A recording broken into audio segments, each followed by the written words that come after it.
Survive and Advance on the Grizzly Cruise Sports Network. Survive and Advance is brought to you by the Sheridan Report. Make sure you go check out Bobby Sheridan at Sheridan Report on Twitter or thesheridanreport.com online. I'm your co-host for Survive and Advance, Mike Goodpaster. Right now, I'd like to welcome in my co-host, member of the 1981 national champion, Indiana Hoosiers, and 1979 NIT champions. Help me welcome to the show, Steve Risley. How you doing, Steve? Yeah, if you're an Indiana fan, that second part may become a little more significant now, huh? Probably not. Probably not. We may not even get there, but No. but I think that the fact that you're an NCAA champion in Indiana this year may not be really a consideration. It may be an NIT banner, may be more applicable. So that's a good call on your part, Mike. I'm impressed. Stranger things have happened, though. I remember Xavier Yeah, one year yeah. being 11-11 and going to the Elite Eight when they got hot. Yeah, I'd like to be the guy that can remember where the hell he put the $1.6 billion lottery ticket that's going to expire in about 3 weeks and he can't find. Okay, I have no clue what you're talking about, but that's all right. Don't you know that there's been a lottery ticket sitting out there that was a $1.6 billion single winner lottery ticket in South Carolina that has gone unclaimed for almost 6 months. There's about 3 weeks left to claim it, or the guy loses the money. So guess what's happened? Somebody has lost the ticket. Yeah, or they threw it away accidentally. Or they threw it away, yeah. But anybody that can sit for 6 months without $1.6 billion in your checkbook must be Warren Buffett or Bill Gates or Jeff Bezos or Mark Cuban or Donald Trump or Putin, you know. But I think most of the people in this country in South Carolina probably would want to cash that thing in a long time ago. That ticket's gone, sadly.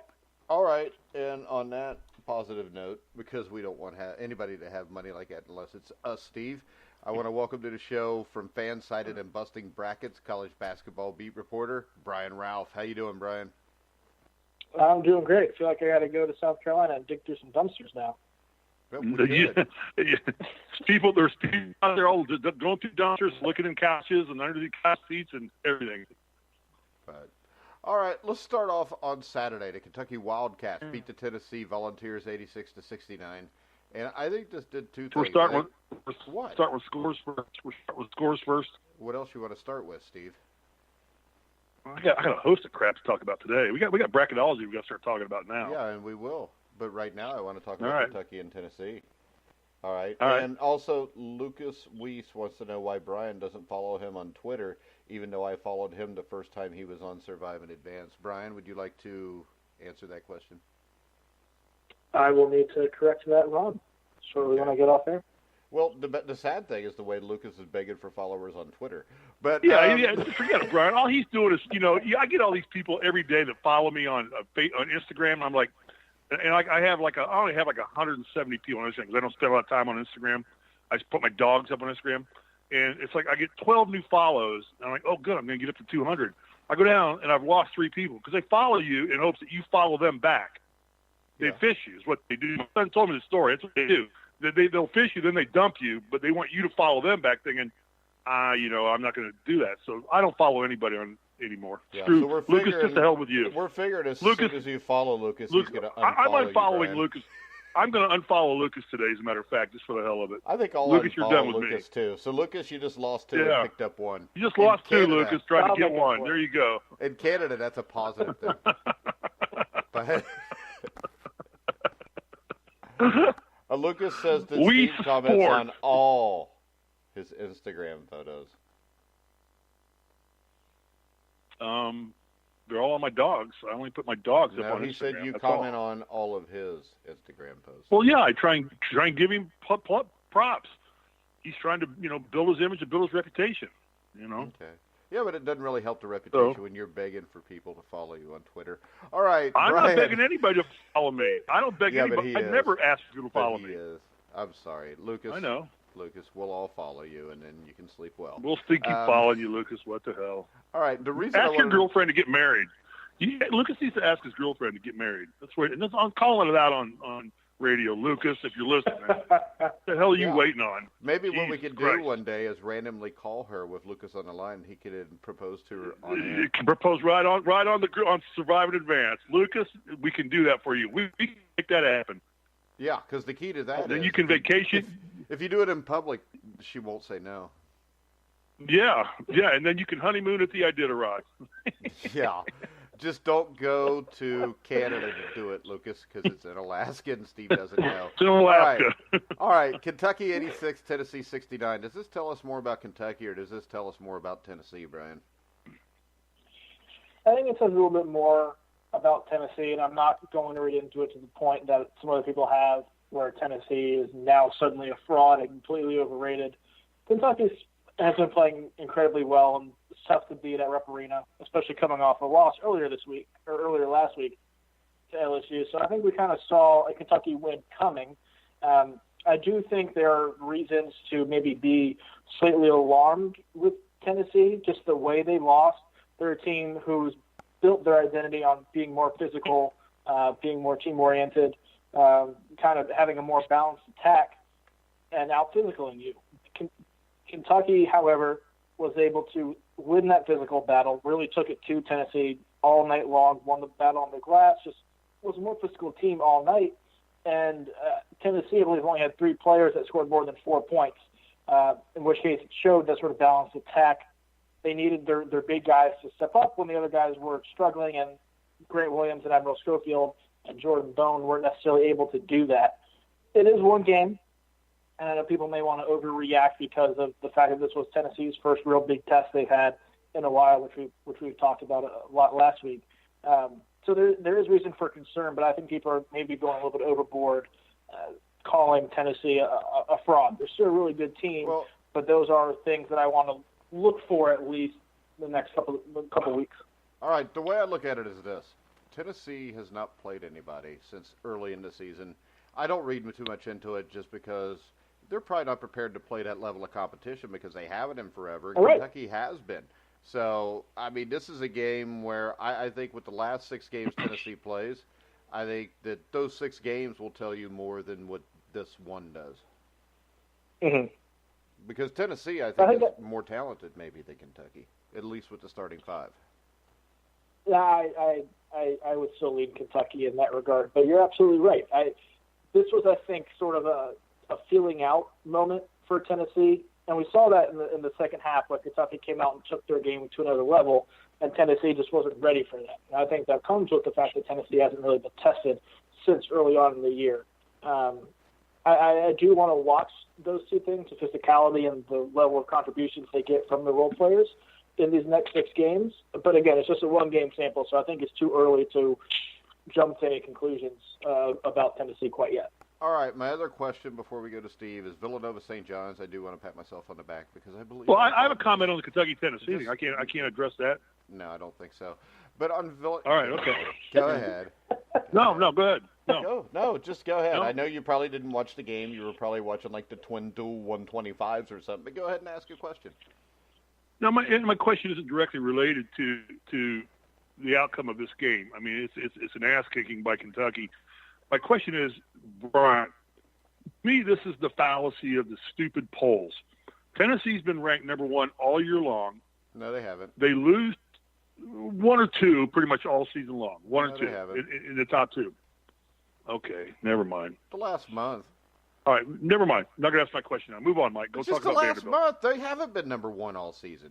Brian, if they've been I number said 1 or 2 all 2. season. 1 or They 2 haven't all been season 1 or long. 2 all season, I don't think. No, they've been number 1 for the past month and a half, but they've been top 5, top 7 all year long. But that's not the top 2. All right. My point just is the fallacy of the polls, that when a team like this, who's been ranked number 1 in the last month, loses to a team who's pretty much their equivalent, and then they drop to number 5. I mean, the polls are just a damn popularity contest. That's all it is. Yeah. They really don't signify who's a good team and who's not, because Tennessee should have never been there in the first place. And we've all discussed that on the multiple times. Yet we put them there because it's a new trend, a new fad, a new fashion. And to Grueling Truth's defense, we've never had Tennessee ranked number 1, I don't think. No, but we've all made an argument that how big they are, how strong they are, it's not just Tennessee. It's just another example of they get beat by a 5th-ranked team, and they fall down to number 5 from 1 to 5. I mean, after one loss, I don't think a team changes its persona after one loss when they're playing at Kentucky against a 5th-ranked team. I think that's an expected loss to me. I believe what was the odds on that? Was Kentucky favored to win that game? I bet they were. Kentucky was favored to win. Yeah, so by a point or two, maybe.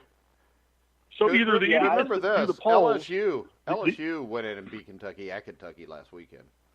Mm-hmm, yeah, and again, it just tells me the fallacy of the entire ranking system.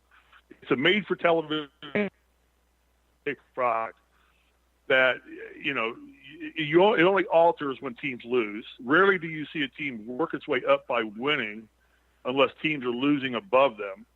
Occasionally you do, and I don't want you to jump on and say that. Yes, it does happen. Like the teams will win 9 or 10 games and they'll slide up the polls. But mostly it happens like with a Tennessee who was ranked number 1, loses the game at Kentucky, which is a bitch place to play because I've played there, against a good top 5 Kentucky team, and then they go from number 1 to number 5. They're now like only the 5th best team in the country after one loss to Kentucky. Again, I'm just jerking on the polls. I don't like the polls. All right. Speculation. St. John's, Villanova. St. John's, I think, is probably a lock now for the tournament. Wouldn't you say, Brian? Yes, absolutely. That win put them over the top. Okay. And I would like to bring up the fact that I told you St. John's matched up well with them. It wouldn't surprise me if they won. Go ahead, Steve.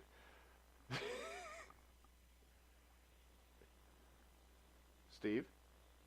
You had questions? Yeah, what? What's the question? Questions. Ask your questions. There's no questions. It's just a statement of my just go through the games. Just talk about the scores now. Well, there's where are we at? We're on. You had questions. No, I just wanted to ask basically. Well, run through. Duke looks strong. They hammered North Carolina. NC State. Virginia's strong. Gonzaga moves up to number 2 in the AP polls now, I think, and they're looking strong. But I don't know that they're playing anybody that up there. Virginia doesn't you can say beat Notre Dame that badly. They did beat Duke earlier in the year. Mm-hmm. Yeah, right. So. Yeah. Mm-hmm. Michigan looks getting back on track. They took care of Maryland. Nevada looks strong. North Carolina looks really good all of a sudden. Brian, am I right there with North Carolina? I mean, they're starting to win big. Yeah, they've been coming back to the last 9 games or so. I think they won their last 9 games, and that one loss was at home to Virginia. In a game they were leading up until there was about 2 minutes left, and then your best friend Kyle Guy went nuts. Won Virginia that game. He scored 25 or something, didn't he? Yeah, Kyle Guy's Kyle's a sophomore, right? Yeah, he's a great player. Did Kyle score more points in one season at Virginia than Steve did in 4 years at Indiana? Probably did. Okay, I'm just checking. But he didn't have Isaiah Thomas and Mike Woodson and no, he's the man where he Ray Tolbert and Landon Turner. That's why he's the greatest. He's the man. I wasn't the man. But you know what I have that Kyle Guy doesn't have? Yes, I do know. And that's a inflated, what is it? Huge ego. And a championship ring. So until he gets that, you're have at it, buddy. Have at it. When you get one of those, we'll talk. Yeah. Okay. He'll have an All-American ring, and he still has. Actually, my Hall of Fame. My Hall of Fame ring, I was told, is in the mail to me now too. So. Well, I bet Kyle Guy is probably already in the Indiana Basketball Hall of Fame. But go ahead, Steve. Any questions? I think you're automatically anointed when you win Mr. Basketball. So yes, I believe he probably is. Oh, he won Mr. Basketball. Okay. Do you have a ring for that? Because I think he does. No, I wasn't Mr. Basketball. Okay. Ray Tolbert Kyle Guy was, right? I think he was, wasn't he? Yeah. I'm pretty sure he was. Yeah. He was Mr. Basketball. Yeah. All right. Yeah. Go ahead, Steve. Ask your questions. Kyle Guy, other than how many points he scored at Lawrence Central. That's my only issue with Kyle Guy. Other than that, he's not the career-leading scorer at Lawrence Central High School. Other than that, move on. Purdue looks good. Kansas is Kansas making a rebound? Brian, is Kansas? They went big over West Virginia. Well, that was to be expected, given what West Virginia has played this year, and they just kicked 2 pretty good players off their team for violating team rules, which has kind of made the season even worse for them. I'll be curious to see what happens coming up here with Kansas, because they got Texas Tech this weekend, and then Kansas State next Monday. So there'll be 2 games back-to-back that will really tell us if Kansas has been able to turn this around or not. I'm still not sold on their chances in March, but the way things are in the Big 12 and the way that all of these teams can't seem to hold serve, we'll just have to kind of wait and see.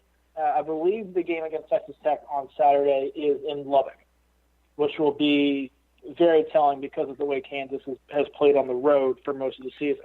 They are coming off an overtime win against TCU in their last road game, which has given people a bit more positive energy or positive thinking around that program. But Saturday will be the key. If they lose that game, they go, I believe, 2 games behind Kansas State. And then with that game on Monday looming, they'd be 2 games behind Kansas State, 1 game behind Texas Tech. So that would kind of put them in a really bad position in terms of trying to keep the streak alive. All right, LSU goes to Georgia and only wins by 4 points, 11-1 versus 1-11. Is this a signal that Georgia's getting better, or LSU just kind of maybe underestimated Georgia? Is Crean having some impact at Georgia all of a sudden? I mean, 1-11 doesn't look like it, but I mean, they're getting more. Are they getting more competitive? Yeah, they've been competitive in a number of games this year. Haven't been able to necessarily get over the top in those games, but have been competitive. I also think this was somewhat of a letdown game for LSU, coming off that win at Kentucky, going and playing a Georgia team in a sleepy atmosphere in a game you can easily overlook. That was a game that after it started, it was kind of clear LSU just needed to win and get out of there, and they were able to do that. I'm not going to take anything away from them for that, but Georgia has been a bit more competitive than we've seen, especially early on in the year. Mike, I'm just running through the scores real quick, then we can get into other stuff. Is that okay with you, Mike? Yeah, that's fine. That's what I was going to do until you Okay, interrupted me and told me not to. But go ahead. All right, well, I've never thought I'm going to go there. Houston looks like a juggernaut. Houston looks like a juggernaut. Are they for real, Brian? Houston's not. They're 25-1 and 12-1. Why are they only ranked 9th? What is wrong with Houston only being ranked 9th? They haven't played a ton of really good teams, and they're getting some of that mid-major treatment in the American because there's not really any top teams in the American outside of them. They had a decent non-conference schedule. Their best win was at home against LSU, which is a win that's looking better and better. They beat Oregon too. Oregon, I think, was ranked at that time, weren't they? Yeah, were they? Yeah, beat Oregon. I believe Bull was healthy and played in that game as well, which was a different Oregon team then as well. They beat Utah State by 10. Utah State's a team that's getting consideration now at large, aren't they? Yeah.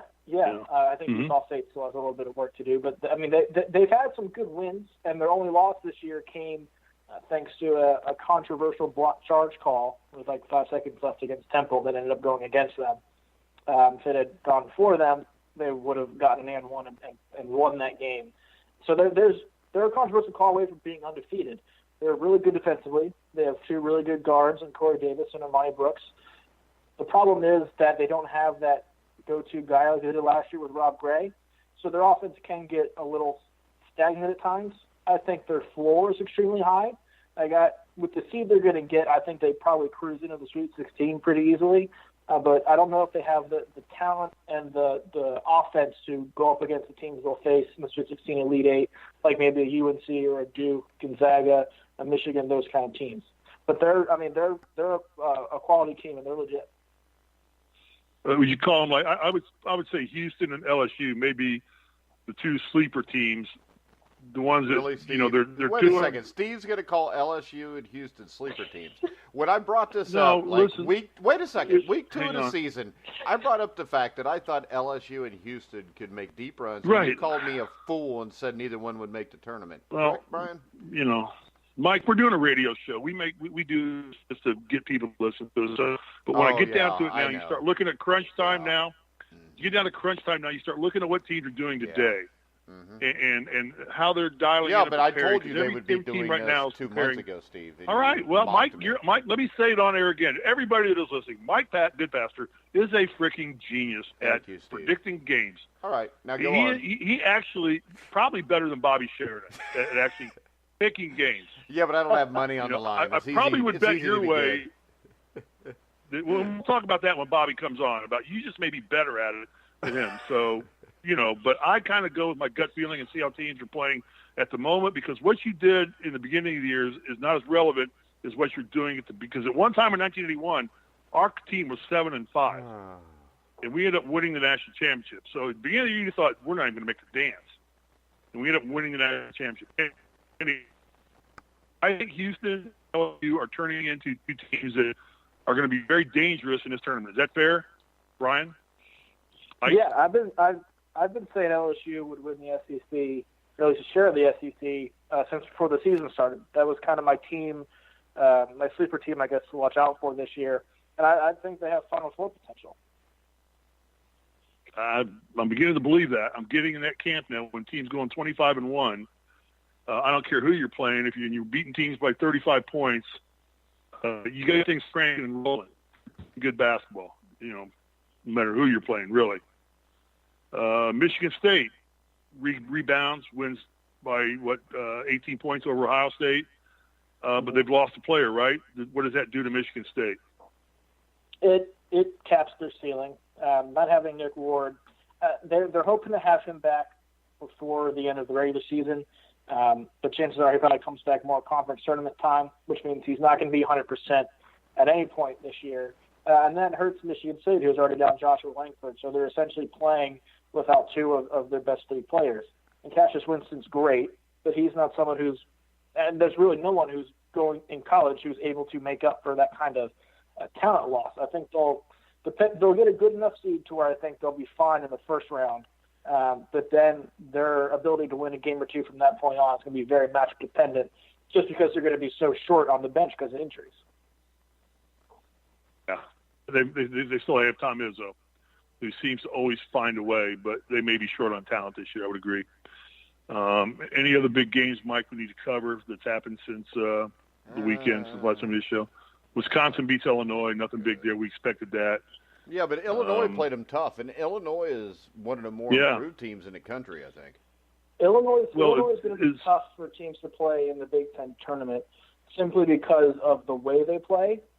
No one's going to want to go up against them in that pressing style after playing the day before or games the 2 days before or what have you. They're going to be an interesting team to watch. I'm not expecting them to win the Big Ten tournament or anything like that, but they could give some team a real problem, maybe upset someone. Guys, are we close enough? And is there any other big games, Mike, we need to talk about that happened? I'm kind of on Monday just got now. The games coming up. Tonight we got Purdue, Indiana. Playing, we got Indiana, North Purdue, Carolina tomorrow. Buffalo. Maryland, Iowa could be a big game. Well, it is a big game because I think the Big Ten runs the risk of maybe only getting 6 or 7 in now. 6 teams. That's one of my questions I was going to ask when we got to the conferences. Yeah, but I agree. You want to address that now? Just go to there? Well, we can ask questions now, then we can preview the games after we do that. Yeah. Okay. Talk about the conferences now, Brian. We and Mike, all three of us. What's happening? I heard, too, the Big Ten may now only be putting 6 teams in. There's a couple teams that have just Ohio State and Indiana that have dropped themselves out of the running pretty much. How is that shaping up? And ACC is looking a little stronger. How's that all working? Mike, anyone? Yeah. The Big Ten, the bottom half of those teams that we talked about in the middle, behind Michigan State, have bottomed out. Indiana, I think at this point, despite their good wins, has completely taken themselves out of the running. Nebraska is kind of in the same boat, hasn't been the same since the Isaac Copeland injury. They're pretty much out of the running. Ohio State's still flirting around up there on the bubble, but they're on the outside looking in. I still think the Big Ten probably comfortably gets 7. Because you're looking at Michigan State, Purdue, Maryland, Wisconsin, and Iowa as pretty surefire locks. I don't know if any of them are going to drop out. But yeah, those 3 teams, the Ohio State, Indiana, and Nebraska, have all been pretty disappointing. What about Minnesota? I was forgetting a team in there. Minnesota is that team. They're still in the bubble as well. They're on the wrong side. Them and Ohio State. It's going to take one big win, which there's opportunities for to kind of get back in. The key, though, for those teams is avoiding the bad loss, which they've been unable to really do to this point in the season, and picking up that one big win or so. It'll be interesting to see what happens. I know Minnesota has a couple of chances on the stretch here before the Big Ten tournament, which could change the conversation with them. Ohio State almost got that win Sunday against Michigan State. So they're playing okay, but both of them need to do something to improve their resume. All right, real quick, Steve. Lucas Weiss is reporting that Manny Machado is signed with the San Diego Padres. Go ahead. Good for him. For Lucas or Machado? Because actually, about the only place that's a much nicer climate than Los Angeles is San Diego. San Diego is supposed to be the perfect climate, so good for him. Plus, they're probably paying $30 million a year. So they probably are. You know what? You're only worth what you get paid. There you go. Okay, ACC. Well, who's going to win the Big Ten, Brian? Who's going to come out on top of the Big Ten? This is. I've been saying Michigan State for a little bit, but I think the injuries have sort of taken them out. I would kind of go Michigan by default, but their offense hasn't been playing well the past 10 games, month and a half either. And everybody also conveniently, just like people conveniently forget about Kentucky losing to LSU last Tuesday, people also forget Michigan lost to Penn State last Tuesday. And I don't think that gets talked about enough either, the fact that Michigan's offense has really hit a rut over the last month and a half. I still expect them to figure it out. Purdue has the easiest schedule of any of those teams at the top, but I can't see them doing what they need to do to overtake Michigan, so I'll say Michigan. All right. Mike, you want to go to the ACC? Sure, if that's what you want to do. Well, I mean, I'm just asking questions. I mean, I thought you already started to ask about the ACC. Well, I did, but I wanted to find out who, because I want to ask you or Brian who you think is going to win. At this point now, we're close to, we got to pick winners now, pick winners of conferences and see how that's going to play out. Because I want to get the bracketology before we get done. I want to go up to the bracketology page and take a look at that and see how that's shaping up. How many teams out of the ACC are going to make it? Go down to Virginia Tech? I'll probably go with 9. 9, really? Yeah, NC State. Really? With losing records in the conference? Yeah, they do. But they have quality wins with how weak the bubble is this year. It bodes well for both of them. I would say Clemson would be the team I'd be with the a most possibility of 9, Brian. I don't Clemson is a sure thing yet, but I think Clemson not at all. Right now would probably be just in, even with a losing record in their conference. Yeah, I think NC State would be too. I think NC State may be a little bit safer than some people think, but them and Clemson are the two teams that could kind of, if they fall apart, it would only be 7. But if they kind of take care of their business down the stretch, it would be 9 for the ACC. Yeah, well, it's a situation like with Clemson and NC State where they have to win a game in the tournament, right? At least get one win in the conference tournament. Yeah. That would help them a ton. Because obviously they're going to be a lower seed or a middle seed. They're going to be playing probably a little bit higher seed. Or actually, the way it sits right now, NC State each other. If you look at the seeding, I think this was they're right in the middle of the pack right now. Clemson's got a huge game tonight. They're playing Florida State. It's at home. That would be a big win. Florida State's a top 20 team. Mm-hmm. Then you look, they've got BC at home at Pitt. Pitt could be tricky, especially at Pitt. You still got to play North Carolina. You got to go to Notre Dame. You host Syracuse. So how many of those games do they need to win to get in, Brian? They need to avoid those losses, like that trap game at Pitt. The game against Boston College, avoid those kind of losses, and then I think just win one against those top tier teams, those teams that are in, like a Syracuse or UNC or Florida State. If you win one of those games and take care of business the rest of the way, I think Clemson would feel pretty good about their chances. Yeah, and all 3 of those games are at home, so. Right, and that's a great chance. And with how weak the bubble is, I don't think the committee is going to be able to put as much weight on where you beat one of those top teams as to just if you beat those top teams and how many times you beat them. All right. Where are you going now, Steve? Hey, I want to break in real quick and just say, I'm just looking on ESPN right now. Breaking news, Manny Machado agrees to deal with the Padres. Okay. I just want to break that in. All right. I don't know why. I know Lucas is paying attention to it. I don't know why he didn't send us a message about it. But I'm watching it right now. Okay, let's go to the Big 12. Kansas State. Okay, how many teams? Texas Tech? I mean, Kansas is going to be in. Iowa State. How many teams come out of the Big 12? 4. Huh? Baylor, does Baylor make it? There are currently, I think, looking at the latest projections, currently 8 teams projected from the Big 12 to get in. Wow. I don't see that. I don't see that happening. Oklahoma is currently in, but they're trending in the definite wrong direction. Baylor. So TCU is going to be in? Well, TCU is currently, I think, like 10, 11 seed as well, and they're trending the wrong direction, so they could potentially be out. Okay. Same thing with Texas, although I think Texas is definitely the safer of the 3. I think there are 5 locks and 3 bubble teams and 2 that have no chance. I would probably guess that the Big 12 gets 6 or 7 in, probably 7. One of those bubble teams won't make it.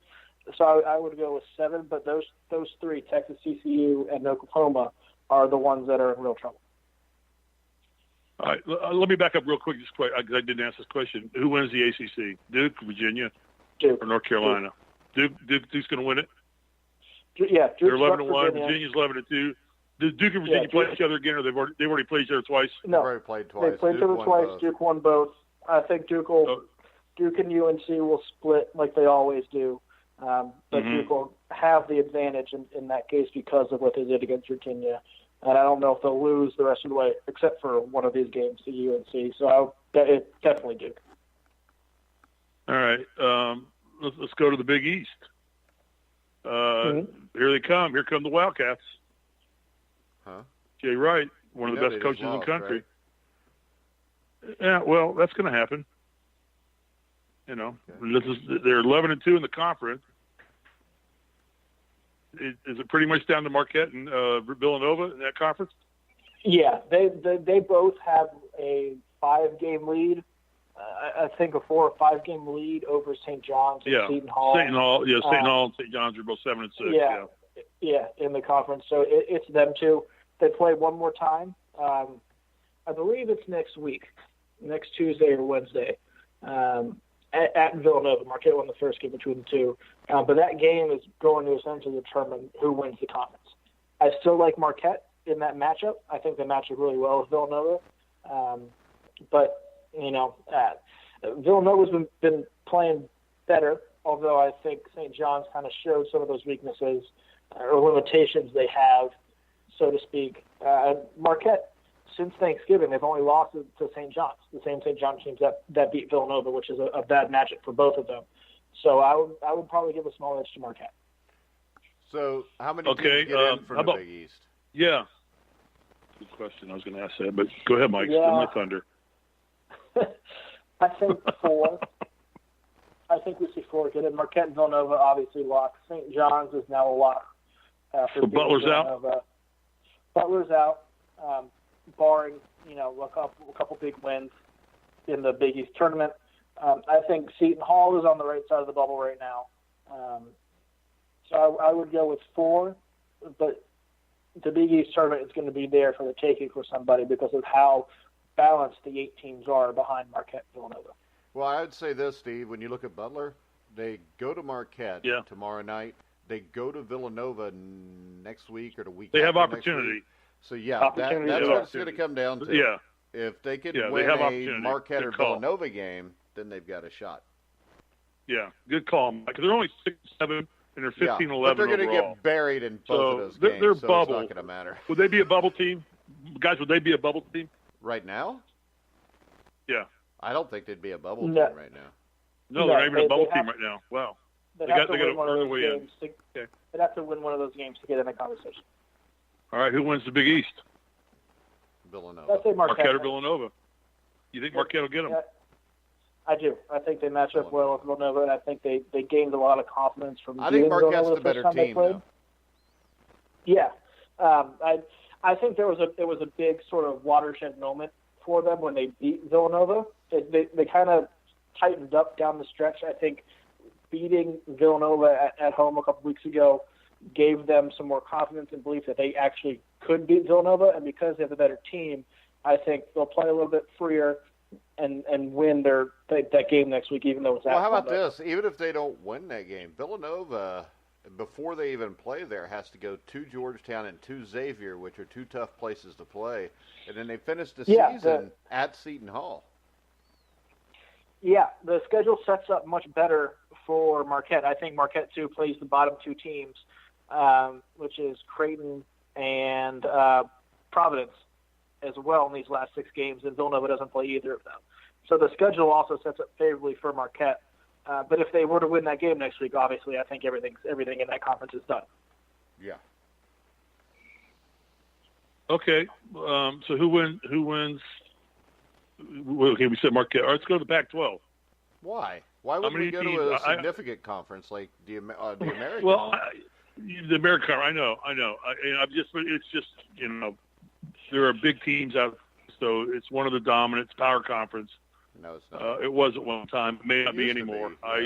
Back when it used to be, yeah. So talk about the Pac-12. How many teams are coming out? It's Washington's 11-1. They're pretty well running away with it. They pretty much already won the conference for the most part. Oregon's 8-4.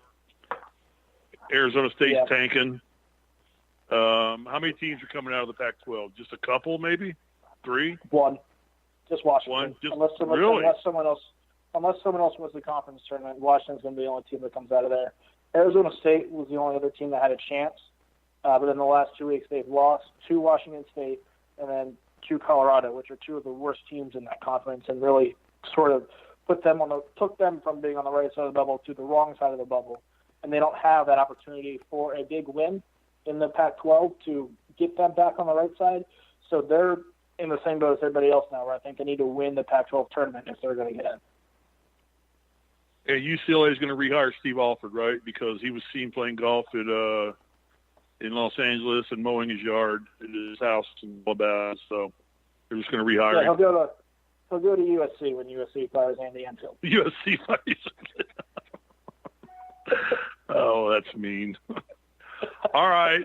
So only one team out of there, and it's Washington pretty much dominates that, and that's a no-brainer. Okay, let's go to the SEC, guys. This is becoming a conference kind of like the old Big Ten. These guys are getting good. Oh yeah. What do we got here? I mean, you got LSU at 11-1, Tennessee at 11-1, Kentucky at 10-2, Ole Miss. I mean, how many teams come out of the SEC? I still think we see 8. There are those 3 at the top. You go down to Florida? I don't think Florida should be in. I think Florida's kind of terrible. So you go to Mississippi State and you bypass Florida. What about Alabama? Alabama is in the same situation as Florida. They're a bubble team, but they have Florida, excuse me. But they have some big wins. They beat Kentucky at home, which is now looking really, really good. So I think they get in probably in a first 4 game, but I think they get in. So I think we're looking at 7 or 8 teams. I think Florida's kind of that one on the brink there on the bubble. I wouldn't put them in, but a lot of people like their resume. So I would say 7 or 8. How about this? I think this conference sucks. I think there's 3 good teams, and everybody else is going to be done the first week of the NCAA tournament anyways. I don't see where Ole Miss is that good. I don't see where Mississippi State's that good. Auburn looked good early in the year. Alabama's 15-10. Florida's 14-11. I think they're the 5th best conference at best. There, I said. There's a question, Mike. Mike, no, that's good. Mike, I don't tend to disagree with you. Is it a situation where the Southeast Conference kind of lives off its football reputation, and some of the teams a little overhyped? They live off playing each other, and they're all 500 teams except for the top 3 or 4. Yeah. Okay. All right. Who wins the SEC right now? Is it LSU, Tennessee, or Kentucky, or is it a crapshoot? LSU. Because they play Tennessee at LSU yet, don't they? They play them this weekend. They only play them one more time. They only play one time. It's the only time they play this year. It's at LSU, and LSU doesn't play a ranked team for the rest of the year. And we've talked about the schedule Tennessee has down the stretch. So I think even if LSU were to lose that game, I think they'll win. But if they were to lose that game, it would be one more loss. It would drop them into a tie with Kentucky, but they would have that tiebreaker because they won at Rupp, and they don't play again. And then as long as they take care of business against these unranked teams, they finish with 2 losses. I think Tennessee loses at least 2 more times with the schedule they have coming up. And then even if Kentucky wins out, LSU has that edge over Kentucky. So I think LSU. I mean, well, the only one I could even look at. I mean, most of them are going to be just the conference champs are going to come out from the rest of the conferences. No, the American, for the most part. The American is a conference that needs to be talked about. You got Houston, Okay, Cincinnati, Central Florida, and Temple. I think all four are tournament teams, Brian. They may not all four get in, but I think they're all four tournament teams. And South Florida and Memphis are solid teams also, and Tulsa. Yeah, I think they're. I'm not convinced UCF is a tournament team. I think they're in a position to get in, but I think they're living. I think they're living off the reputation they had earlier in the season. They were picked as conference champions in the preseason, as opposed to anything they've done during the season. Houston clearly in top 10. Holy crap! Hang on, did you see what Machado's deal is? 10 years, $300 million. 10 years, $300 million. Okay, go on. Hey, and remember this, UCF. This is the problem I have, Brian. UCF handled Alabama. I mean, but Alabama, everybody just acts like they're already in. Well, UCF also lost to FAU. Well, they also beat Temple, who beat Houston. They have a couple other losses as well. They're not quite as bad as FAU, but they've had a couple ones. They lost to Missouri. They've had a couple that just kind of make you scratch your head and have come out of nowhere.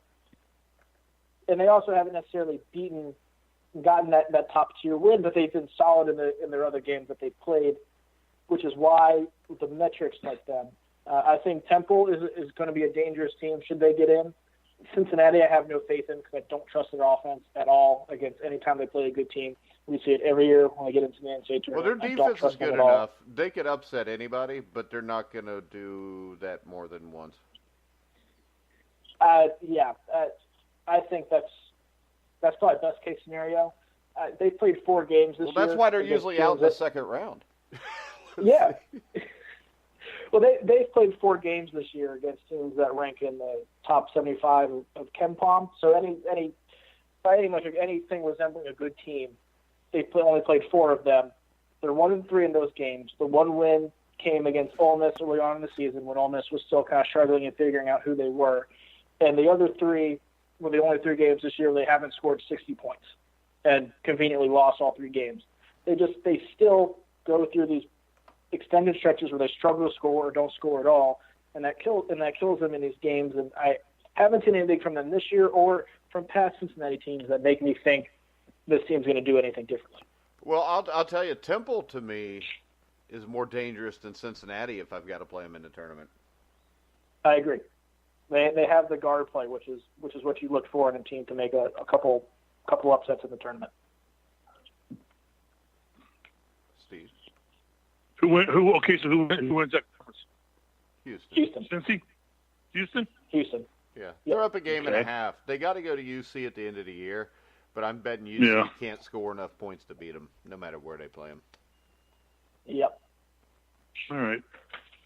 And the only other conference I see worth, I think, discussing is where Gonzaga says is West Conference, West Coast. It's called the BYU, Gonzaga they come Conference, out? I think. Gonzaga, I don't know, whatever. You say tomato, I say tomato. I don't care. What is it? Mark the Few's Big West? I don't know. What do they call it? Mark Few's basketball team, whatever you want to call them. Mark Few Conference? You got Gonzaga, BYU, and San Francisco. Pretty strong records. How many come out of the West Coast? Just Gonzaga? Gonzaga is the only team getting in, unless one of those other teams were to win. I mean, San Francisco's the only team on the West Coast that I see being able to get an at-large bid outside of one of the conference champions is Utah State in the Mountain West. And I don't think they necessarily will get in, but that's how bad all the conferences out there have been this year. Utah State is their best chance for that large bid, and they need to beat Nevada. I think they play Nevada one more time during the season, and then potentially again in the conference tournament. They need to beat Nevada in order to get in. Without that, I think every conference on the West Coast is a one-bid league. Yeah. San Francisco's played nobody beat nobody. Steve. I mean, they've got a three-game losing streak too. Huh? Yeah, I really like San Francisco, but they haven't backed up. They haven't been consistent or backed up a high level of play at all. Yeah, and they had a chance. They played Buffalo, and then Buffalo beat them. Yep. Real quick, what do you think about Norfolk State, Brian? they'll lose in the first round. Okay. Because Lucas Weiss claims that they're going to be a Cinderella story this year. But Lucas has been wrong almost every time he's predicted anything. Go ahead, Steve. We're never inviting Lucas on our show again. Lucas is Kyle just He's pissing done. off So they're today. He can just talk about Canadian sports all his Follow life. me on Twitter, eh? And I love Lucas. Eh? Please follow me on Twitter, eh? Why did I say A before? Lucas, if you're listening, why do all Canadians say A? You know, jeez. Go ahead, Steve. No, I wanted to get into a little bit bracketology and take a look and just go about, because I've got Joe Lunardi's bracket up. I know it may be different than yours. And, it's just what's on ESPN, looking at that. And how much are you agreeing with what happens to Tennessee now? Because they were projected as a number 1 seed. Did they drop? I think they're still on the 1 line. But they're not going to win the conference. They're going to be number 1 seed, not win the SEC. The resume will be strong enough to be a 1 seed if they beat Kentucky at home and kind of take care of business the rest of the regular season. I don't think they'll necessarily do that. I probably see them dropping down to a 2 seed by the time the tournament comes around. But right now, they still have a resume of a 1 seed. So you're good with Duke, Virginia, and Gonzaga? Yeah. Bill? Virginia continues to beat every top team they play outside of Duke, which has proven to be a bad matchup for them and pretty much everybody else in the country since they lost to Gonzaga. And Gonzaga is going to be up there because they have that win over Duke and have been beating the snot out of everybody in conference play.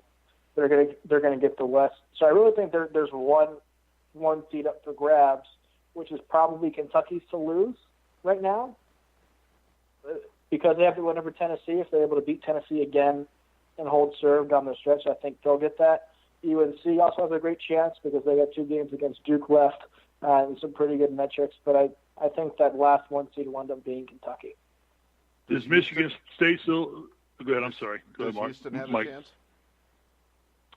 No. Just because I don't think they'll have those top-tier wins necessary to get there. But they'll definitely, if they win out, they'll be on the 2 line for sure, if not the top 2 seed overall, just because a team with that inflated of a record or with that quality of a record against decent teams, not a power conference, but a bunch of really good teams and some good non-conference wins, is worthy of them being on the 2 line, potentially probably knocking off Michigan State, who's there right now, because I think Michigan State's going to start losing a couple games here with their injuries. And that was my next question. Is Michigan State still a legitimate number 2 seed? They'll probably drop Projected. down. That's all projected right now. It's all going to change. Yeah, I don't know if they'll get down to the 4 line because of some of the quality wins they have, and they don't necessarily have any super bad loss outside of that one to Illinois, although Illinois is playing a little bit better of late. I think they may end up getting one of the lower 3 seeds, but I don't see them ending up with a 2 seed. All right, you guys are both predicting LSU to win the SEC. Do they stay at number 4 or do they jump up? I think they jump up to a 3. I don't think they can get to a 2, but I think they definitely jump up to a 3. What if they win the regular season and then beat Kentucky and Tennessee and win the SEC? Yeah.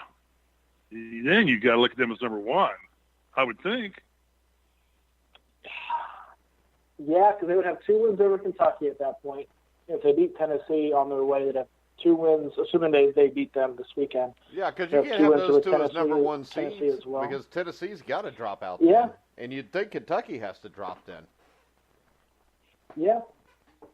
I don't see that happening, but absolutely. I guess there's a pathway there for LSU to be a 1 seed. Yeah, I'm just going through here. Michigan, any chance of Michigan getting to the number 1? They win the tournament. They win the Big Ten tournament, win the league, win the Big Ten. They climb to number 1? Depends on what happens with Kentucky.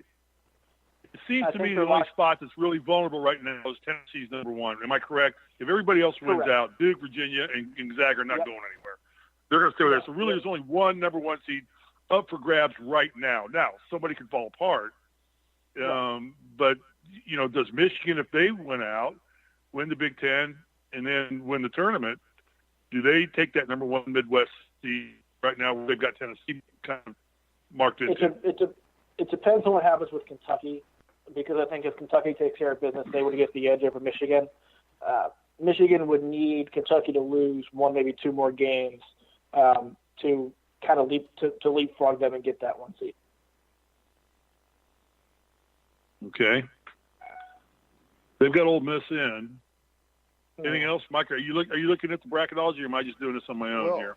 Right now, I'm actually finding out that Lucas Weiss, our young beat reporter who works for somebody else but sends us messages, was incorrect, and the deal for Manny Machado is not done yet. So I would like to apologize to all the Grueling Truth listeners and just tell you that Lucas will be reprimanded. No, ESPN. Manny Machado agrees to a 10-year, $300 million deal with Padres. Well, what I see here is, as per San Diego, this is Lucas telling me. Lucas confirmed that he was there, and now Lucas confirms that he's not now. So I don't know what the hell Lucas is doing. ESPN has had it on the whole time we've been on the air about Machado. Agrees to $10 million. Who's Machado? 10-year. Machado. 10-year, $3 million deal. Machado. They're at Clearwater, Florida right now. They're at Padres training camp or somebody's training camp. I don't know where all the baseball camps are. Where all right, let's get back to bracketology. Really, I agree.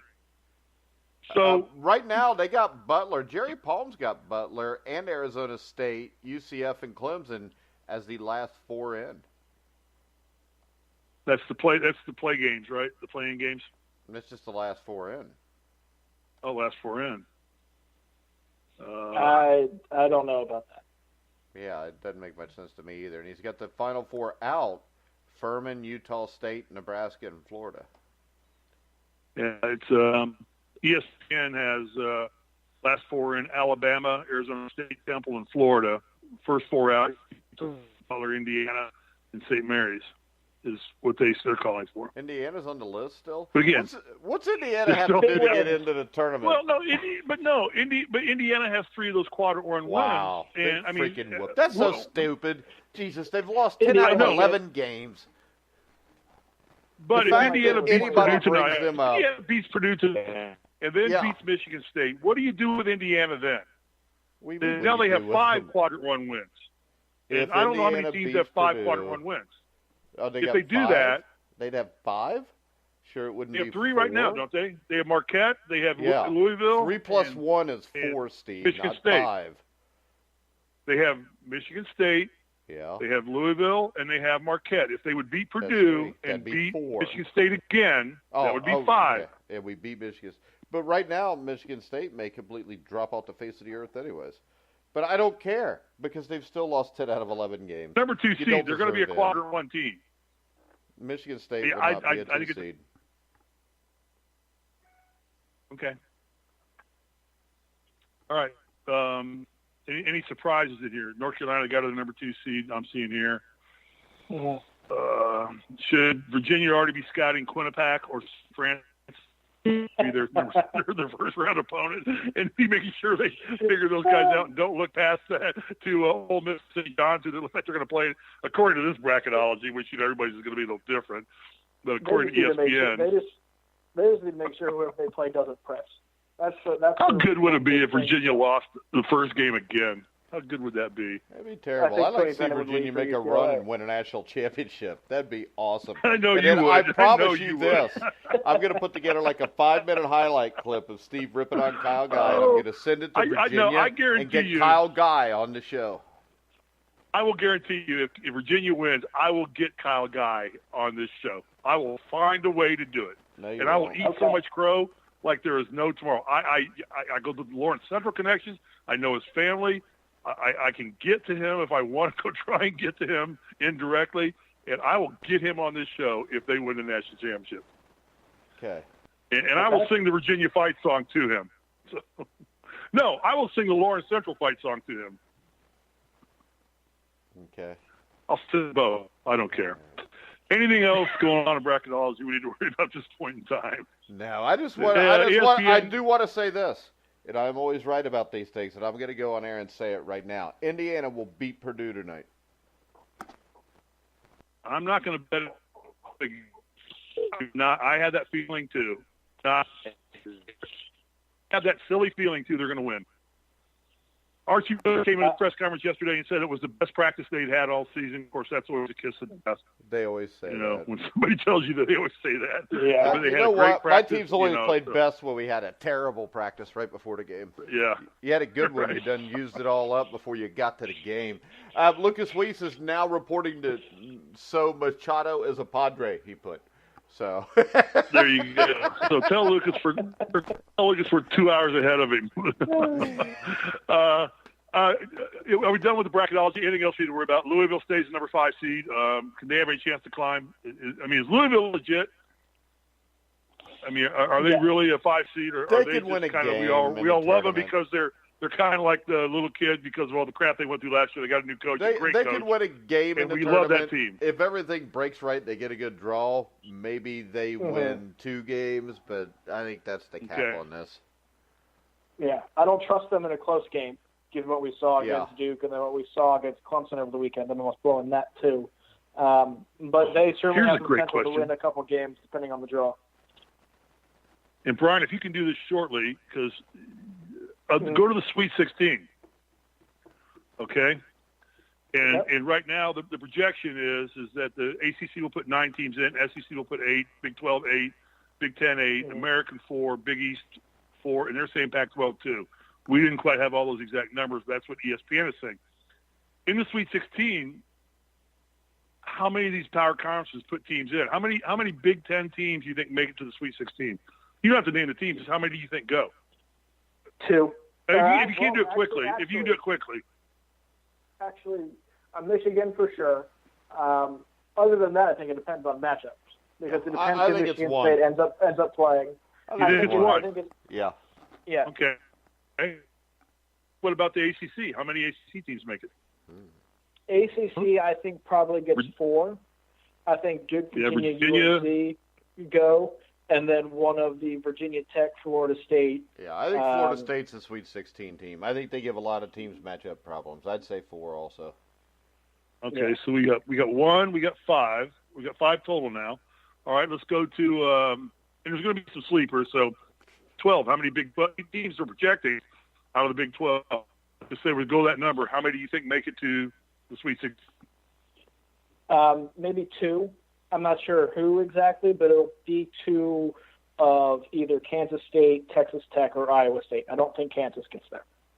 So you're saying so we're at 7. All right, let's go to I think it's 2, and Texas Tech and Kansas State go. There you go. Steve was going to ignore me, but go ahead. I won't be ignored. It's kind of like Dirty Dancing when they tried to put Baby in the corner, and Patrick Swayze said nobody puts Baby in the corner. So go ahead, Steve. So Kansas doesn't make the Sweet 16? No. Nope. Oh, okay. All right, fair. SEC, a lot of, 3 great teams right off the top of Tennessee, Kentucky, and LSU. Does anybody else, Mississippi State slide in? Or No, I think they get those 3. They could potentially get a 4th, depending on matchups, but I would only go with 3 for them. I think 2. All right. I think Kentucky and LSU. You think 2? Yeah, I think Tennessee gets dropped in the second round. Do you? Yeah. Fair. American? American? Who comes out of the American? American? God bless Just America. 1. Just 1. I think just Houston. Yeah, I agree. Okay. Houston gets through to the Sweet 16. But I'll tell you, it would not How many surprise teams? me if Temple somehow snuck in there with the correct draw. Okay, so we're at 11 right now. Put it like this. If you go with ESP or CBS Sports, they've got Temple matching up against Maryland in the first round.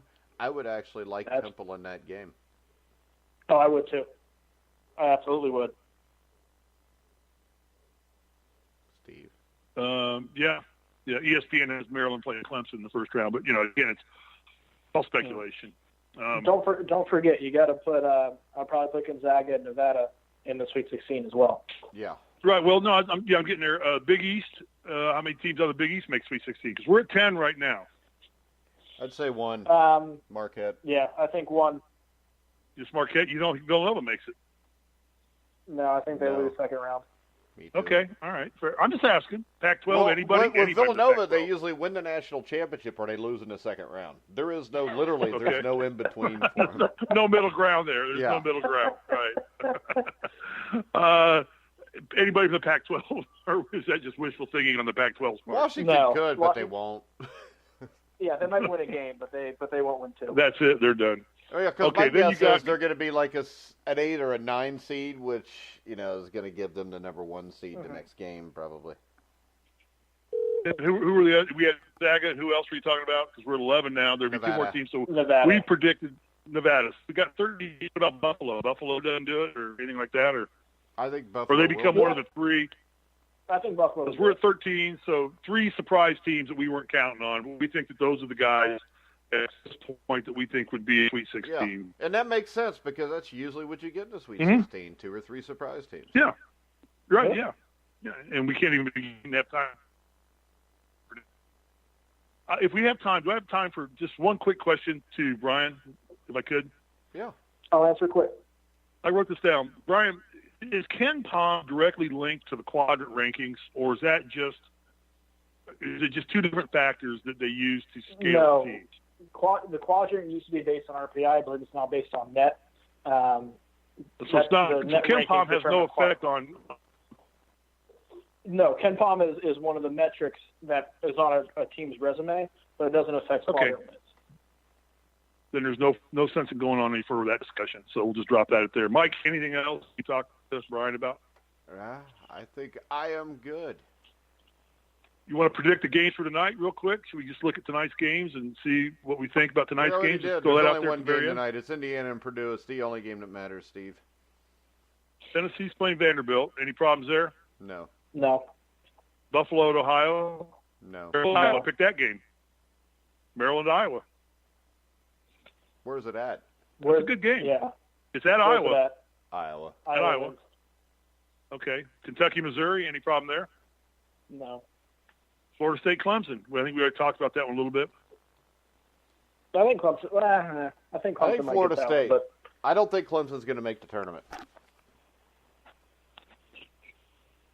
And then last one that's going on that's at the top, Iowa State, Baylor. Any problems there?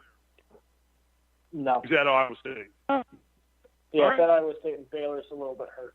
Iowa State. Well, I've had fun. I've enjoyed. I love this. This is one of my favorite shows to do every week. You coming back next week, Brian? Of course, we'll come back Friday. Yeah. Oh, we're doing Friday. That's right, Friday. Yeah. Who do we have on? Oh, I was going to try and get Poncho Wright. Yeah, we're going to try to get Poncho Wright on with you. Steve's working on it. Do you know who Poncho Wright is? I know you're a lot younger than us, so. I'll pretend and say yes, but I don't. Poncho Wright was a starter on the 1980 Louisville National Championship with Daryl Griffith. Team. Oh, nice. Sweet. Very and I've got an email into him. I don't think he reads his emails or texts as often as he needs to, but I asked him. He said he'd do it, and I just said if he could do it Friday. So we'll see. It was his birthday, so he's probably still celebrating his birthday. But I played against Poncho in high school. And I want to remind everybody, tomorrow we'll have Michael Waddell, who is the president of the Orlando Apollos in the AAF.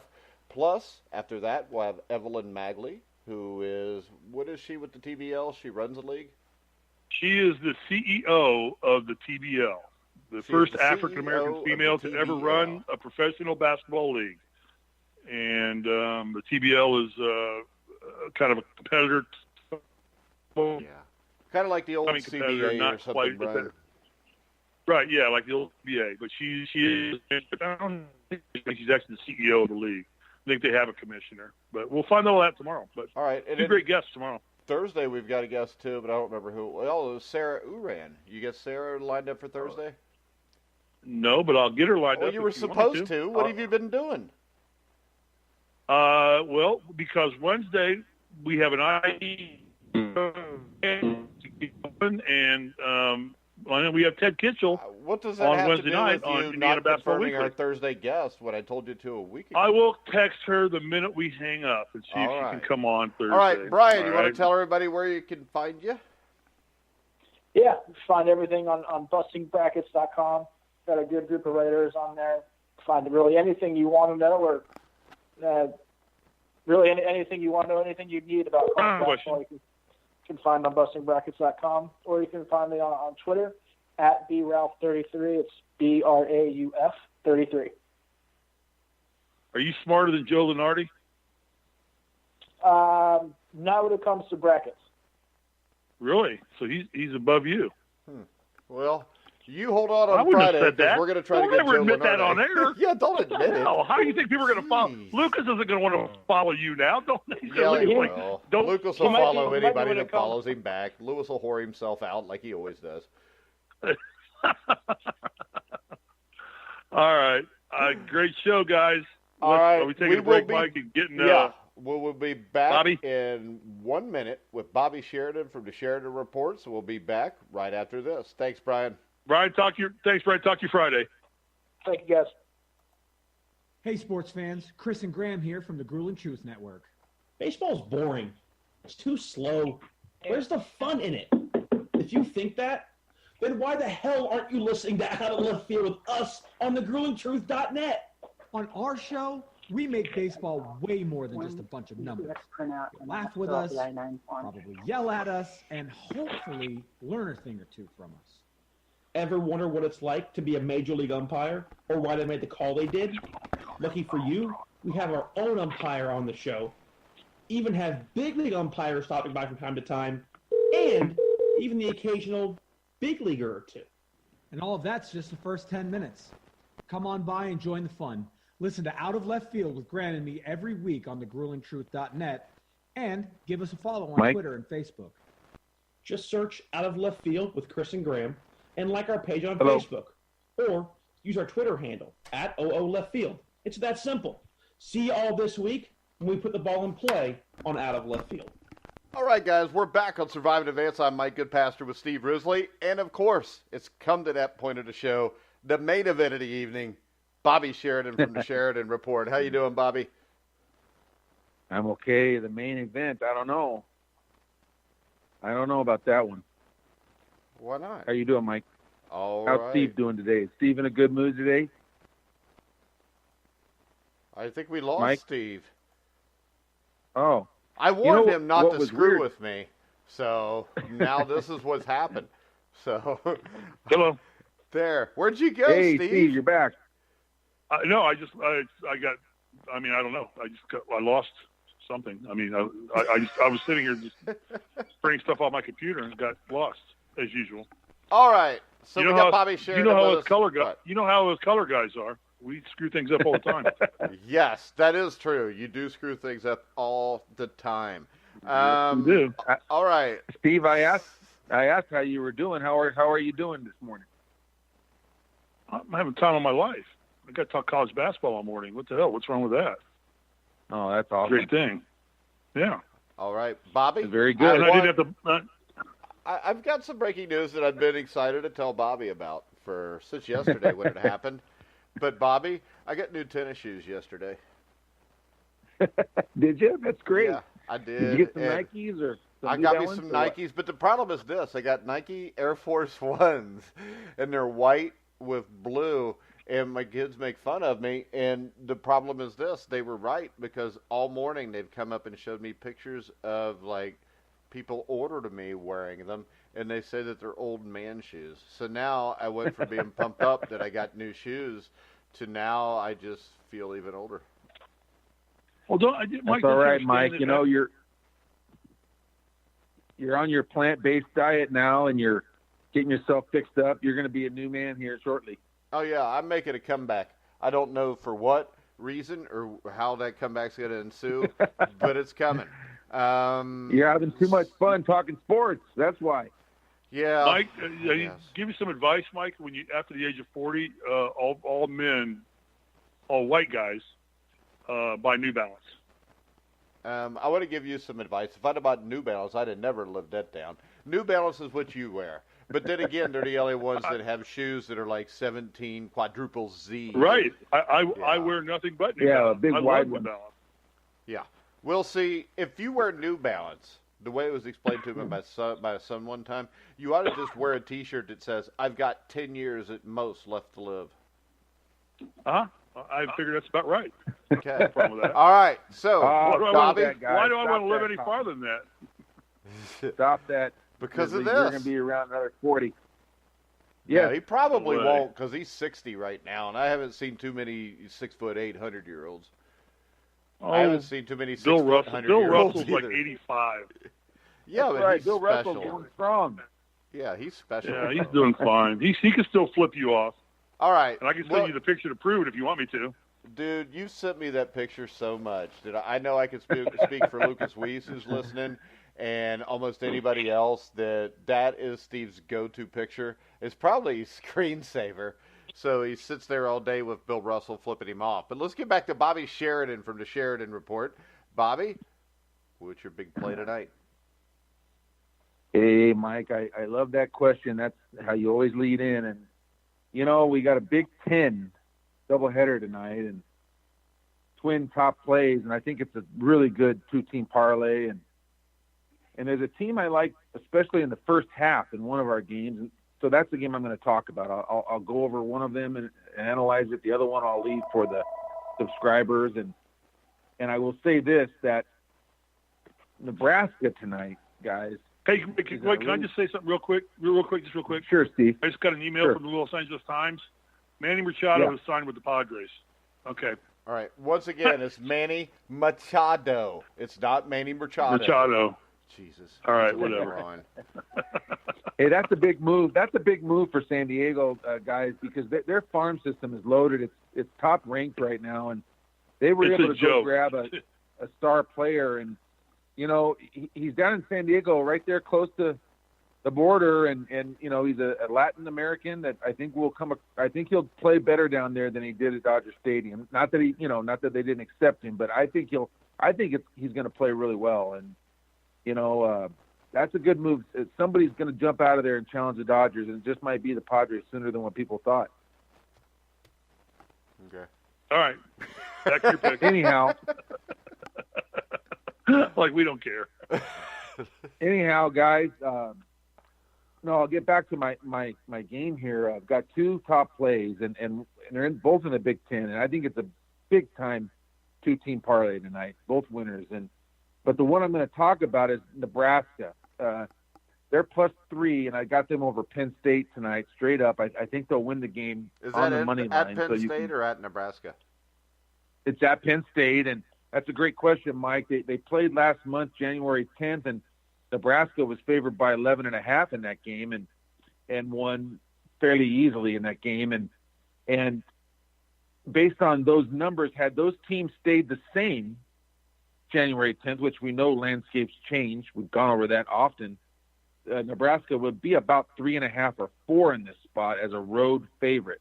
But a lot has changed. Nebraska injury. was 13.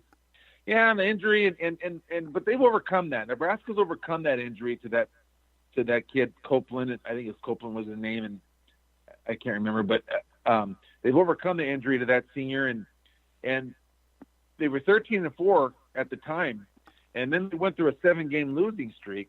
But they've kind of refound themselves, Mike and Steve. They're playing actually pretty good ball. They're coming off of back-to-back wins at home over Minnesota and Northwestern. Now we're going to see if that team's starting to resemble the team from before, and that's where you have to project, and you have to kind of, I anticipate a big performance, and I think we're going to get it here because I think they're playing a team that they match up really well with. And so going back to the number, Nebraska getting 3 tonight, the whole key to the game is does this Nebraska team more resemble the 13-4 team tonight, what we're going to see, or does it more resemble kind of the lesser power ranking type team that's kind of dropped in the last month? And I think we're trending towards the former. I think this team is going to finish strong, probably be an NIT type team, and getting 3 tonight is a good play because, as I said, Penn State does not match up. Why don't they match up? Well, because Nebraska plays extremely good defense, particularly in the field goal percentage. They rank 3rd in the Big Ten in scoring defense, and they're 24th nationally in field goal percentage defense. And where does that play? Well, it plays because Penn State's the exact opposite. They're ranked 12th, dead last in the Big Ten in scoring, and in field goal percentage. So you have one team that can't really put the ball in the bucket very easily against a team that doesn't allow opponents to put the ball in the bucket easily. So it's a tough matchup. And for proof of that, you go back to January 10th when they played. How many games do you ever see when a team out rebounds a team 21-6 offensively and 48-32 total for the game and gets beat? Well, that's what happened. They out rebounded Nebraska a ton. But the problem was they just weren't able, with their offensive possession, to really get enough going in the game to win that game. And Nebraska has periods where they can score. You know, they have 3 scores. And they have a guy, Palmer's their best player, and they just beat Northwestern, and he was 3 for 17 and over 6 from threes. But they had a guy named Roby step up who went for 19 and 16 in that game. And then you go back to the Nebraska game, and he was 22 and 11 in that game. So all things tell me that Nebraska matches up really well with Penn State. Now you dig deeper, and you think, okay, well, Penn State, they're playing improved. Well, they are, but it's improved performance against better teams that have been losses, except for the Michigan win. They did beat Michigan at home, 75-69. But we've got close losses to Purdue by 9, Purdue again by 12, and Ohio State by 4. And I just don't think teams get confident really competing and losing. I think they get confident winning. And Penn State's got 9 wins on the year, and Nebraska's got 15. And I think they're reverting back to that team that got 13 of those earlier in the season. So I like Nebraska tonight. I think they're a good first half bet. I think they'll have the lead in this game. I think they're a good money line play. And they're going to lead off our parlay, our Big Ten parlay, and the other one is in the Iowa game versus Maryland. I think that's probably the premier game tonight in the Big Ten, and that's going to be a good one to watch. So there's your top play, Nebraska. If I can just ramble on another minute for the listeners, there's a free play that will be on the Twitter. It's already on the website, but it'll be on the Twitter in a little bit, and that's Wyoming tonight. They're getting 6 now, up from 5. They're getting 6 over UNLV tonight at home. That's a kind of a sneaky play. The free play has won 3 in a row, and I believe 7 out of 9. And I put that on the website every day. I bet it every day myself. It's not a freebie just because it's not a good game. It's just a free game. It's a good game. It's a solid game. And then the early risers, which absolutely crushed last week. That's the PGA, the NASCAR, and the ATP. That's got 7 selections on the report today, and there's still 3 or 4 of those left. We're already 1-0 for the day. We already had a winner, and we got 2 more on the court now, 1 looking like a win. So that program continues to be just great. So, you know, everything's good, guys, on my end. You know, I wish we had got home last night, but we didn't, and so you move on. You know, the guy that is only the 4th player in the Big Ten history to have 2,000 points and 1,000 rebounds. He was awful last night, and you know we won by 6. We needed to win by 9.5, and that's what happens sometimes. But we'll move on, and we'll get that parlay tonight for the listeners. All right, Bobby, you want to give us your on this day? Sure, Mike. There were a few on this days, and I'm pulling it up right now. And again, this day we keep getting these Daytona 500 winners because. You know, this is Daytona time. Getting old, I agree. I agree but too. It's getting old. Here's the issue. I believe Mike in 1989, Darrell Waltrip won the 31st Daytona 500. Wasn't that the iconic thing where he did the Icky Shuffle after he won in Victory Lane? Wasn't that about the time Icky Woods was playing? Well, yeah. I mean, the Bengals were in a Super Bowl in January of 89. Yeah, and after Darrell Waltrip won, he drove the I think it was the number 17 Tide car into Victory Lane, and he did the Icky Shuffle. That's just an iconic another one of those things that you talk about Hall of Fame drivers, and you always see Darrell Waltrip doing the Icky Shuffle. So there you go. That goes on and everything lives forever too. So I think we're about done with NASCAR crap. We are. Thank you, Steve. Right? And NASCAR crap. Oh, I agree with you. Yeah, and Daytona crowd. We've got Atlanta coming up. Hey, I want to know this, race. Bobby. Yeah. Since we got no on this day, what is the line for the Indiana-Purdue game tonight? Oh, that's another great question, Mike, and I'm going to bring it up now. When I saw that line first came out, I knew it was low, like the very first opening line, and I'm pulling it up right now as we speak. I saw Purdue favored by 3.5. It immediately went to 4, and then 4.5, and then this morning I wake up and it's 6. So Purdue's favored by 6, and I'm going to refresh that right now on my offshore account. I'm not in Vegas right now. I'm actually at Pechanga. I'm usually on the road Sunday through Tuesday, but 6 points is the line, and I just have no opinion on that game. I guess if you had to pull my arm and make me make a selection, I would definitely take Indiana as a home dog, and just hope that they kind of play a good game tonight. But you can't trust this team, as you guys know better than me, and I trust them. I trust them to lose. Yeah, but you're laying a bad line. It was 3.5, now 6, and then it is 6. I just pulled it up, and if you think Purdue will just win the game, you can go money line and lay $250 to make 100. I never do that. It's not my style, but some people do that, and I think it's a bad what's bet. the money line to bet Indiana to win? That would be plus 210 coming back. That would be not a bad play. I would recommend that if you liked Indiana. That's not a bad play. There's some value there, and there will be some professionals maybe hopping on if this number gets about 7 or so. But at this point, I just passed the game, and I won't even be watching it. I'll be watching the other two. You guys will be watching it because you'll be talking about it after the game. But I'll be watching the parlay, and I want the listeners. We're talking about the Big Ten tonight, and we should be. It's a great conference, and I think it's going to be a really tough out in the NCAAs. You do? I don't. I think maybe one makes it to the Sweet 16. I think the conference is terrible. All right. Well, that'll be, we can bet lunch on that, and that'll be something very interesting to watch. I mean, you've got Michigan who can't score. They're probably the best team with a chance. Michigan State's so beat up now. And, I mean, come on, it's Purdue. They're always out in the second round no matter how good they are. Well, you have a take, and I like that take. I'm hoping it's wrong because I think they're a lot more balanced and a lot more competitive than that. And the Big East is the other conference that I'm really touting. I think they may have a few teams make a run too. So, but what I was going to say, I lost my train of thought. Oh, you asked me a question. It was a great question. Oh, that was Indiana. I guess we already went over that. But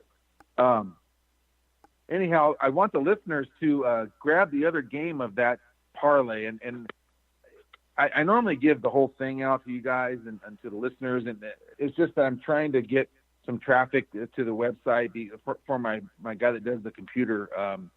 And I think tonight would be a really good night to go on there and spend $10, and you'll get the other game, and you can parlay those two up. And a 2-team parlay pays 13 to 5 odds. $100 it gets you 260, and I think it's 2 very solid games tonight that should win. So that's what I'm going to be doing with my money. All right, Steve. I've got some breaking news. Yeah, I got some breaking news, Mike. I hear you comment on this. No, here you go. I just saw it on the bottom of the ESP tagline. The AAF reportedly needed a $250 million bailout to stay afloat after just 1 week. Tom Dondon, who was the chairman of the Carolina Hurricanes, has put $250 million in his own pocket in after 1 week. So, oh no, Steve, I'm going to beg to differ here. I'm reading it right now. No, but the way you phrased that, needed a bailout, I don't think that's in fact at all. Here's the headline, sports. The AAF reportedly needed a $250 million bailout to stay afloat after just 1 week. That's the headlines. Well, I think we're, tomorrow when we have, guys, this is perfect timing that you guys are going to have. Yeah, no, I'm just saying. Mike, you have a comment on this? My comment is this. I know a couple players that played indoor football that had not been paid. They got paid late after the first week. That's all I know. I don't know why. I know they report the story, but we also know a lot of times things are reported that are false. So I don't know. And the whole point here is this. It doesn't matter if it's a bailout or not. They had 2 weeks that were successful enough that the Carolina Hurricanes didn't have the believes money enough in it to put $250 million into it. Okay, guys, I got a breaking one. That's how I took it, Mike. That because he's now the chairman of the league. He basically. He is now. Go ahead, Bobby. I got a breaking one. Our guest tomorrow, Michael Waddell, the president of the Orlando Apollos, who are, by all rights, one of the top 2 teams in that league, talent-wise, record-wise, everything. He just tweeted on his handle 2 minutes ago, the AAF founder, Charlie Ebersol, you guys know him, refutes report that the league needs to be bailed out by the NHL owner. He refutes it. So this that's is just what I'm saying, Steve. Move. We don't know. We don't know. And let's face it, Steve. The news half the time reports stuff that they have to retract. So that's why I'm not going to read that much into it. My guess is this. My guess is there was something paperwork-wise. Everybody got paid a couple days later than they thought they would. And then you had the owner of the Carolina Hurricanes decided he wanted to buy into the league. And NBC or Pro Football Talk saw that and ran with it that way. That would be my guess originally. Ebersol told the Sentinel the league always had the money to meet payroll and has never been in any financial jeopardy. In fact, he said the league has received such positive reviews after only 2 weeks of its inaugural season that Dundon, the guy from the NHL that paid all this money, he wanted to buy in and become the league's biggest investor. That's what I just said. That's what I think it is. Yeah. And I also think this. You have competing leagues, and I'm not talking about the NFL, that does not want to see the AAF do well. So who's to say that maybe that report wasn't a plant by somebody from one of those other leagues? Yeah. And Ebersol added, how people interpret the relationship with Dundon and how quickly it came together is their business. But if I was going to describe to you my dream investor, I would have told you a 47-year-old football fan who has professional sports ownership experience and is self-made. A man who went from zero to billions of dollars completely on his own work. That describes Tom Dundon. They found the perfect, top investor. It's just another positive. It's not a negative. The spin is wrong. Even if they were going bankrupt, which it sounds like they probably were, but even if they were, you just had a guy that has a crap load of money invest $250 million into it. I don't see how that's a bad thing either way. Absolutely. Guys, I was not forming a judgment here. I'm just telling you, I've got ESPN on television. It's been on there. I just read the Washington Post. It's on there. Those are 2 fairly reputable sources. No, they're not. You're right. They're not. They're not reputable. Nobody's right. ESPN's never They're reputable. more reputable than some low rent. But I'm just saying, I just read what popped up. I am not. But I'll stay out of tomorrow's interview with Waddell if you want to. I'll just not be on the air because. No. If you guys think I'm going to honk him off or something, and I'm not going to ask this question. I'm just telling you what I read on ESPN and what I saw on the Washington Post on my computer. They're reporting it as, but that's fine. I'm not forming a judgment, so drop it. Never mind. Let it go. It's no. Nobody said you were forming a judgment, Steve. No, exactly. Well, you guys were trying to shut me up as quick as you could. Like, don't report it as that. I'm just reading the headlines. I'm reading the tail line. I just gave you on ESPN. What I found out in the last 10 maybe minutes. It's a great investment. No problem. My apologies. Well, no, Steve. No, come on. Don't go there. You're reporting the news, and that's what you're supposed to do. That's all I was doing. And it's the same thing I would say about anything that I first read. And that is, there's always somebody, you know what, this is the thing. They could be completely right, the AAF may be covering it up, or they may not be. The only thing I do know is this, we don't know, and we're never going to know. It's just a good thing that they got $250 million. I mean, I'm just saying, I'm going down the list here. USA Today is reporting as running short on cash. Washington Post is. Everybody is reporting it as running short on cash. That's all I'm just saying. That's how it's being reported. Yeah. Because that's what it looks like when all of a sudden he jumps in with $250 million. Right. It just looks that way. Okay. That's all it is. Yeah. And the thing is this. I can easily take a vacation day tomorrow. No problem. Why? You just read what they said. No. You never said that that's what it was. You just read it. I just said I think a lot of times. It was breaking news. I know. It just came out. Right. But this is the thing. Breaking news. This is the problem with breaking news. Breaking news is only one side of a story. That's the only thing I was trying to say. I don't know. It could be completely right. It could be completely false.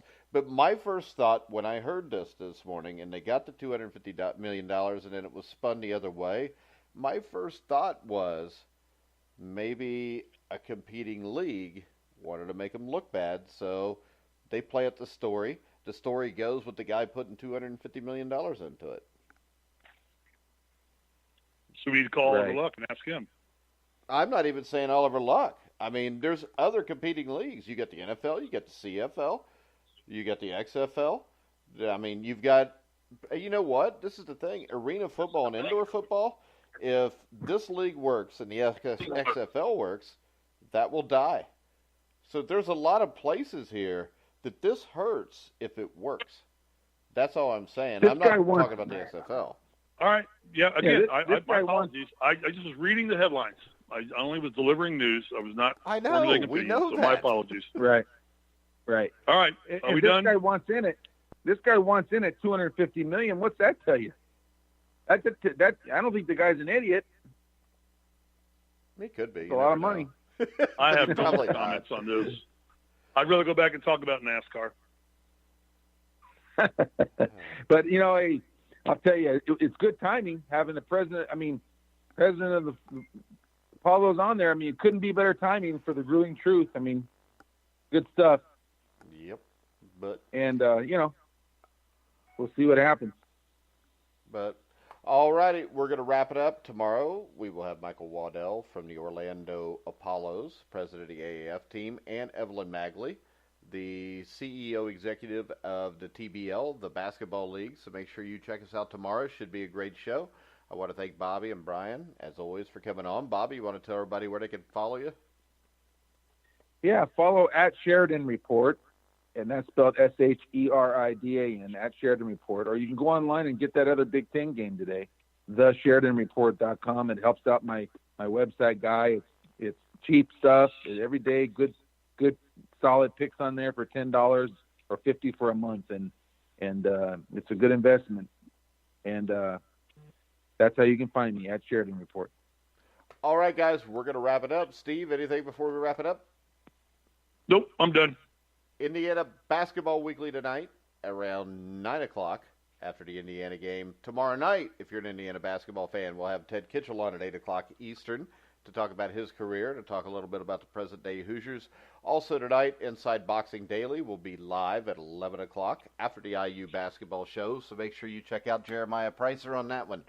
All right, you can hear all of our shows on iHeartRadio, iTunes, TuneIn, Spreaker, Stitcher, Spotify, wherever you find sports podcasts, you'll find The Grueling Truth. So for Brian Rauf, Bobby Sheridan, Steve Risley, I'm Mike Goodpaster. You've been listening to The Grueling Truth, where the legends speak.